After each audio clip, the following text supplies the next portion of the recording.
Commission issued a warning to the electricity supply unit in ENEO following its numerous wrongdoings and fraudulent activities, a move which is highly applauded by the National Network of Consumers of Cameroon. Electricity sector in Cameroon is under rules and regulations of Cameroon, and this is the way the company of energy have to work, not working as his own needs, as a country in a country. ENEO has been given 8 days to review its activities within the national territory, after which they risk a variety of sanctions. ARCEL can seize all the accounts of ENEO in the World Bank here in Cameroon. ARCEL can write to the presidency of the Republic to tell them that ENEO is not working in the right way, and he think we don't have to work, the Cameroonian or the Cameroon don't have to work more with this company. It is worth noting that ENEO had revealed that the electricity sector loses about 60 billion yearly to fraud. Will ENEO respond to ARCEL's warnings for its shortcomings and regulatory violations? Our ears are on the ground. Construction works at the Olembe Stadium in Yaoundé is 60 or rather 90% complete. This is the information that was given by contractors of Majil Construction to the Minister of Sport and Physical Education during an inspection visit. Ate Bonaventure tells us that the multiplication of inspection visits is to ensure a convincing output and especially the respect of the November deadline. His report. No rest for Sports and Physical Education Minister until this ultra-modern stadium is completed and handed to the state by the Canadian firm. This other routine visit took Minister Narcisse Mole Kombi to assess the finishing work around the technical control rooms, toilets, auditorium, and the technical section. The opening and closing ceremony of the 2021 AFCON is scheduled to take place in this stadium, and the different contractors have been called upon to double efforts in order to meet up.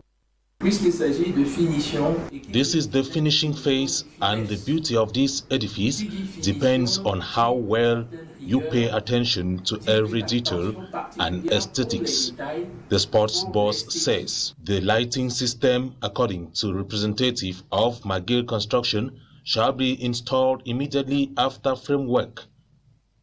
Once that is done, matches will be hosted during the day and at night as well. A CAF delegation is expected to visit the stadium in May ahead of the competition that is slated for January 2021. On to health news. The Minister of Public Health, Dr. Manawuda Malachi, has given the kickoff for the vaccination exercise in the littoral region. Speaking in Douala this April 15, 2021, he invited Cameroonians to massively and freely go in for vaccination as a sure way to fight the COVID-19 pandemic. Details of the story with Mange Venasius. 3 vaccination centers within the city of Douala: the Gynecobstetric Center in Yassa, the Center for the Vaccination Against Respiratory Disease in Bonanjo, and the Lakentini Hospital Center. That was what brought the Minister of Public Health, Dr. Manawuda Malachi, to Douala Thursday, April 15th, 2021, to personally preside at the launching of the vaccination exercise in the littoral region. Speaking from a personal experience as the first Cameroonian to have received the COVID-19 Sinopharm vaccine, he encouraged others to freely have themselves vaccinated. Thus, he said, will give them the assurance that should they contract the virus, the effect will no longer be fatal. Since he was vaccinated, the minister indicated that he has not experienced any abnormal effect. The minister outlined government's effort to acquire as much doses of the vaccine to give Cameroon an opportunity to overcome the pandemic. Then came the vaccination exercise proper, beginning with the city mayor, Roger Victor Mbasandini, who received the first dose in the La Cantine Vaccination Center. This was followed by other officials. During the inaugural exercise, 10 Chinese nationals were also vaccinated. All these under the watchful eyes of Minister Manauda Malashi. Although vaccinated, the minister insisted on the rigorous respect of barrier measures, as it is a combination that will ascertain the real fight against the pandemic. Inhabitants of the East region of Cameroon also now have access to the Sinopharm vaccine against coronavirus. The region received some 8,400 doses of the vaccine in a ceremony presided at by the governor of the region.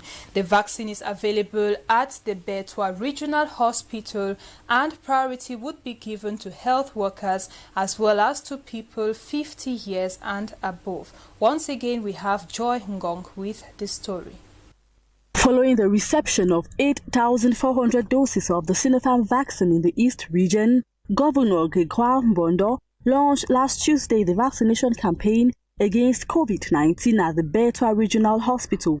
The priority targets are health workers, persons above 50 years, and any volunteer within the limit of the available stock. We receive in each region around 8,015 vaccine to vaccinate around 4,000 health professionals and people who have 15 and have a comorbidity. With a protective efficacy of nearly 80%, the Sinopharm vaccine currently available at the Bertois Regional Hospital is taken in 2 doses, separated by a period of 3 weeks. The first dose was administered to the Eastern Regional Governor, followed by the Regional Delegate of Public Health of the East and several volunteers, including the mayor of the city, who invited the population to follow suit. It should be noted that since the start of the coronavirus pandemic, over 115,000 tests have been carried out in the East region for a total of 3,895 positive cases. With 1,500 active cases at the moment, the East region ranks 5th nationally among the most affected regions after the Center, Littoral, West and Northwest region. Away with health news, we still remain in the East region, where getting rid of plastic waste as well as ensuring reforestation of schools in that region is a new mission that a group of youth in the region of the Rising Sun have engaged in. The Oquelians Fellowship for Young Cameroonian Leaders, as the NGO is known, embarked on a 1-week plastic waste cleanup and tree planting campaign in Bertois as a means to raise public awareness on the issue of environmental protection and better management of plastic waste.